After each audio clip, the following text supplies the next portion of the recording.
আসসালামু আলাইকুম প্রিয় দর্শক, আপনারা দেখতে পাচ্ছেন বিফ বিরিয়ানি বা গরুর গোশের বিরিয়ানি রান্না হচ্ছে। আমি মূলত রয়েছি এখন ফটিকছড়িতে। গতকাল রাতে প্রায় 12টার দিকে এই আয়োজন করেন ফটিকছড়ির কিছু প্রবাসী ভাই এবং সাজ্জাদ ভাইয়ের বন্ধুরা।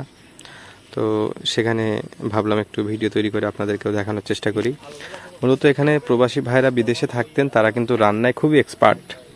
তো তারাই রান্না করেছিলেন এই বিফ বা গরুর গোশের বিরিয়ানি। আসলে খুবই মজার হয়েছিল খেতে।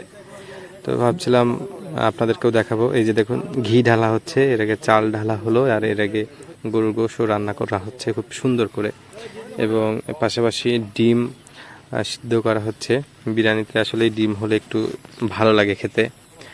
আর রান্না শেষে এই যে দেখুন একটা ফ্লেভার আসছে, সত্যি অসাধারণ সুন্দর একটা ফ্লেভার আসছিল। আমরা সবাই খুবই মজা করে কিন্তু পরিবেশন করে খেয়েছিলাম একটি দোকানে, যে দোকানের ভাই প্রবাসী, তিনি কিন্তু এই খাবারটি রান্না করেছিলেন। সবাই মিলেই মূলত রান্না করেছিল এবং তিনি সার্ভ করছিলেন। এই দোকানের একটা মজার বিষয় হচ্ছে, এখানে কিন্তু এই প্লেটগুলো থাকে, এখানে প্রতি মাসে 2-1টা করে এরকম পিকনিক বা রাতে খাবার আয়োজন হয়ে থাকে।